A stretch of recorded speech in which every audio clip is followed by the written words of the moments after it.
Flix with the Hicks, where we tell you about the movies. We tell you if they're great or if they really stink. Now it's time to start the show. Yeah, now it's time to go. Guess what? It's Flix with the Hicks. Hey folks, welcome to another episode of Flix with the Hicks, where myself and my lovely wife Janet review two movies that we watched this week. We always review the best movie of the week and the worst movie of the week. This week I got tasked with picking the worst movie of the week, and mine was a dud. Alright, my worst movie of the week was Garfield. Made in 2004 for a budget of $50 million. It grossed $203 million. Now, Garfield is a live-action comedy where they use CGI to create the character of Garfield. You probably know Garfield from the comic strip. Wonderful, wonderful comic strip. Not such a good movie.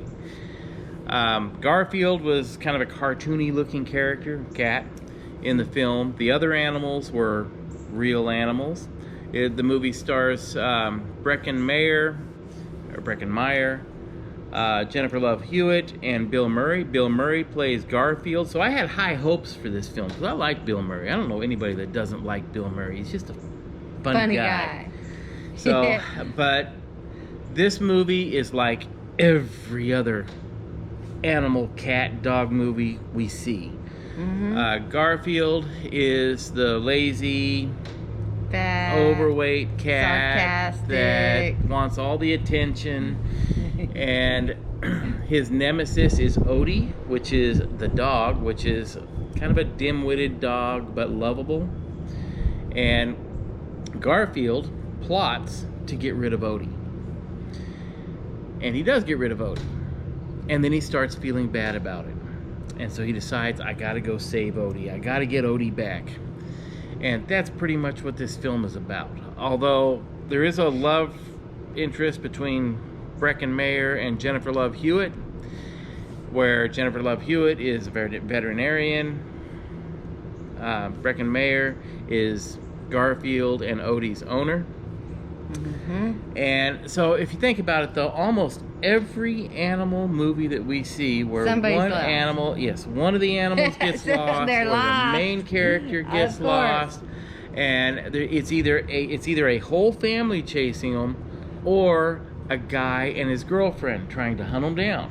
I mean, they're all the same. They're all the same. And this animated Garfield, it just doesn't work for me. Yeah, it would have. I truly think that it would have been better had they had a real chubby cat playing Garfield instead of a cartoon. Yeah, a really fat, lazy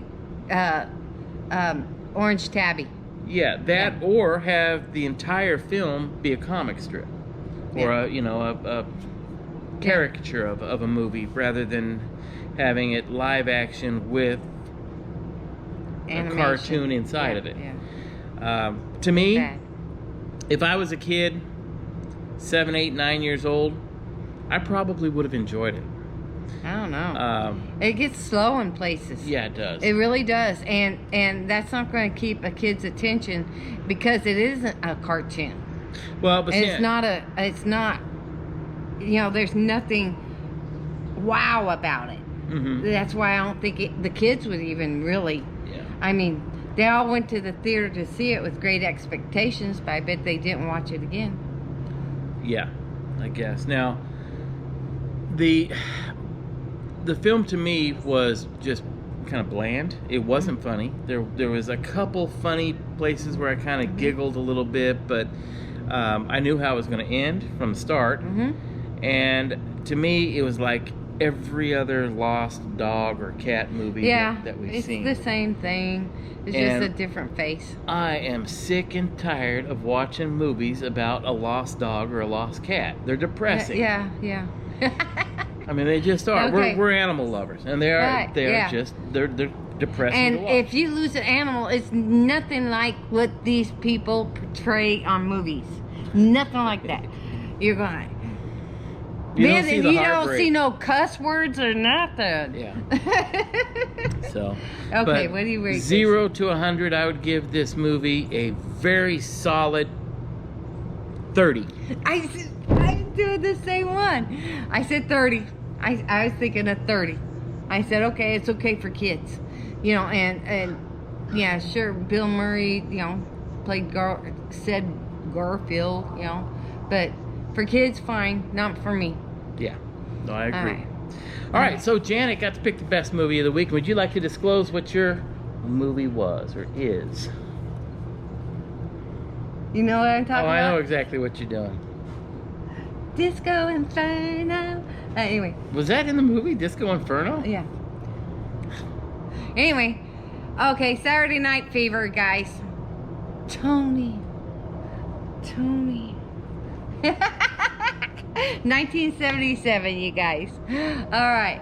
You know, if you haven't heard about it, you're either way too young, Or you're an immigrant to the States. Yeah, you haven't lived. You haven't lived. Okay, what's neat that this movie was only made for $3.5 million. Get this, it made over $237 million at the box office. Not counting DVDs and whatever, all that. That's good money. That's great money. In 1970s? Mm-hmm. That's like trading $3.50 for $237. Sounds good to me. Yeah. Okay, we got John Travolta as Tony Manero is Italian American in Brooklyn, New York. He's 19 years old, and he thinks he's all that, but I mean, seriously, he spends hours with his hair and everything. Okay, he loves to dance. He's working at a stupid hardware store. A stupid one. Well, you know, a little rinky-dink job like that, okay? But he's got all his friends, pretty much friends, not like gang friends. These are clean, you know, like having fun, you know, guys, you know, just having fun. You know, thinking they're hot stuff and, you know, trying to get the girl and that type of thing. I love the movie, okay? This one, I don't know how many times I've seen it. I don't know, I was 15 when it came out, 15, 16 when it came out, 1977. So, you know, that was a big, big thing. And everybody's wearing the clothes and everything and the big collars. And, platform shoes. yeah, oh yeah. And then, what was her name? That played Stephanie Manano, the dancer. Anyway, Stephanie was a girl that was a dancer that Tony saw, and he wanted to dance in a contest. Well, but the thing is, he was dancing with this girl named Annette that was in love with Tony, right? Okay, there's infatuation. I mean, following him to the clubs, and throwing herself at him all the time, and she could dance pretty good. And then he saw Stephanie dancing in the studio, and well, I actually saw her at the club dancing, and then followed her and found her at the studio. And anyway, there's all this going on, a big contest coming up, his friends and them hanging out, and one of his buddies gets his girlfriend pregnant. This Annette girl is really ends up getting herself in some trouble. And the music, you guys, okay, Barry Gibb did all these songs, like Stay in the Line, Bee Gees. and the Bee Gees, yeah. Casey and the Sunshine Band did some songs. Every performer during the disco era was probably doing at least one song. Yeah, Kool and the Gang. I mean, seriously. The Tramps did the Disco Inferno. Right? Okay. Yeah, and let's see, I'm trying to think. There's numerous guys. I mean, and then Travolta got nominated for an Academy Award, and it's like this was in like 2010 put into historical significance. And why, I don't know, because disco was about ready to burn out at that time, and this kind of brought it all back. Mm-hmm. You know, they were actually thinking after they got done with the movie, we're too late. Yeah. And actually, they just revamped it again. Mm-hmm. You know, and there's like a lot of, back then, you know, like free love, you know, it's before the HIV stuff and AIDS stuff, you know, and so this was a big movie. Mm-hmm. I mean, big movie. Controversial movie. Yeah, it was, because of the content. Yeah, You there know. was a few scenes that were very difficult to watch. Yeah, The backseat car scene. yeah. But I really enjoyed this film because it brought back memories of that time period. Mm-hmm. The clothes, the way that people talked, the words that they used, the style of dancing. Now, I was too young to go to a disco at the time. When this movie came out, I think I was 11 or 12. Yeah, I was But all into that. I was fascinated by the colors, by the disco colors. And disco lights and disco yeah, ball. and the music. Yes, and I was yeah. not a big disco fan with music, but I think the Bee Gees kind of transcended every type of music at the time. It was hard not to like them. Yeah. But I like the Bee Gees. But for to me, sure. to me, I don't think it was such a great story, but I think because of the time period and the music and the colors, it's just a fun film to watch. Yeah. It's hard to take your eyes off of it. And you know, the kids in Brooklyn, and you know, Travolta really captured, you know, the attitude, and the kids, you know, were all teenagers, and what stuff that happens when you're a teenager up in New York, and you know, us kids in like New Mexico had never been to a big city like that or anything. I mean, yeah, we did our little discos in, you know, the junior high or the high school, but we didn't have the big clubs. But we were infatuated. All right, so what do you give your fantastic film, Saturday Night Fever, starring John Travolta? I was thinking like 93. Really, that high? Yeah. I mean, not really all the acting, but some of the acting was, some people did, but the dancing, and I know that Travolta trained for months and months and months to, you know, and lost his weight. I mean, he worked hard for this movie. Mm-hmm. He did. Everybody did. But I mean, I'd say 93. Okay, I would give your film an 80. Why? Because, honestly, to me, it was a very fun film to watch. Fun. And like I said, I drama. enjoyed seeing the clothing and the dancing of that time period.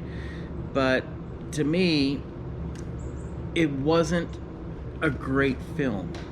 It was basically a film about a dance contest in a bar, in a local bar. It wasn't like it was, you know, America's Got Talent and they're on national TV. And so to me, it was a good film. But the music and the clothing and the time period made it great. Right. I think the album for the movie was one of the best-selling albums of all time. Yes. Yes. And the next movie they did in 1983, Staying Alive, it made money, but it wasn't even close to this one. No. It was groundbreaking. If you like didn't this one. have the soundtrack to Saturday Night Fever when that movie came out, you were not one of the cool kids at school. You know, I mean, it was one of those things that You had your head in the hole. if you didn't have it, you would always invite friends over that did. So bring that album. We'll play the album. So. Yeah, that's funny. You know, it was, you know, he was supposed to be like the black sheep of the family. His brother Frank was the priest.